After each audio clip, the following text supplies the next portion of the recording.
If you have a small band at your church and you're looking to get a big sound out of it, in this video, Mack Brock, formerly of Elevation Worship, is going to share 2 different approaches that you can take to get a big sound out of your small team. So check this out. Let's talk about a 4-piece band. What would you do if you came into a church and it was you with an acoustic guitar, a piano player, a cajon, or a drum set, doesn't matter, but it's really 4 people and a vocalist or 2. How would you get a good sound out of that coming into that situation? I want you to speak into that because that's the reality that most worship leaders are faced with, and they're feeling discouraged because they're like, I don't have 8 guitars. I don't have 2 synths. I don't have a sub bass.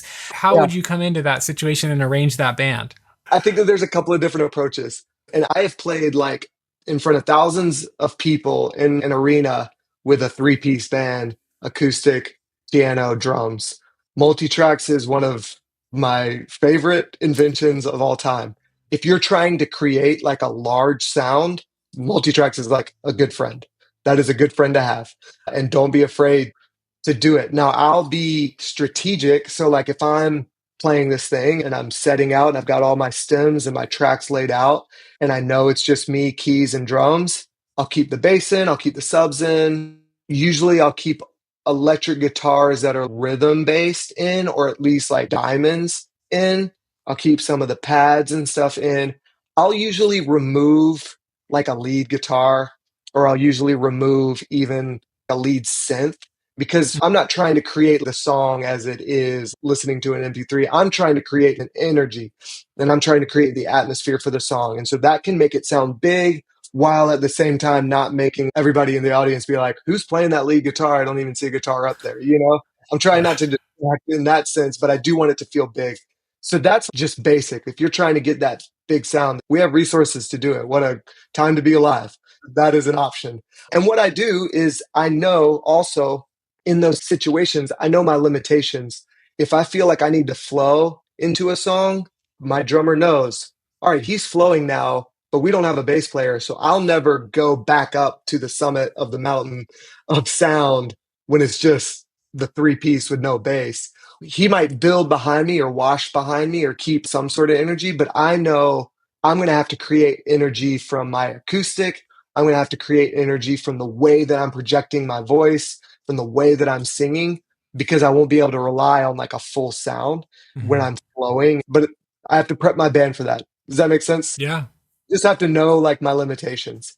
Now, the other approach, if it is just like we have a small band, we don't even have click or in-ears, so we can't even use multitracks. I'm just a big believer that you can simplify things to the most basic level to get the best sound and the best option. And that comes from the years that I was leading with students for the youth ministry at my dad's church. And we had students that have only been playing guitar for a year. And it's like, okay, I know you can't play this hook, but what can you play? All right, let's simplify it to the most basic thing that you'll feel confident, you'll feel good, and it'll sound okay. You just have to know your limitations and know, like, it's almost like adding by subtracting. You're taking away, like, all right, we're not going to have a full kit, so we take that away. We're not going to have full electric guitars playing all the hooks, so let's take that away. I can still play Lion and the Lamb with acoustic and piano and just a steady 4-on-the-floor kick on the cajon. We can do that, and we can simplify it, and we can make it sound good in the room for the people that we're serving. So I'm just a big believer that you can continue to subtract things and deduct things until you get to a base level of excellence, I guess. Yeah, that's so good. Don't overcomplicate. Don't try, if you're in an acoustic or small band setting, don't try to be what you're not. Just embrace what it is. Yeah. And those are usually the most sweet times of worship because the church can really hear themselves. It's simple. They're not being distracted by all the cool licks and drum fills. They're just like, wow, like it's just a straight beat and a clean guitar, down strums, good rhythm. Like make sure that everybody's tight on their rhythm and simple block chords on piano and maybe an occasional piano riff up top. And you're good. Like you're golden. And then it's some harmony, add a harmony. And you can even sing the guitar riffs of Lion and the Lamb, totally. And the piano can mimic that. So yeah, I love that. We have apps on our phone that have like pads. That's backing pads.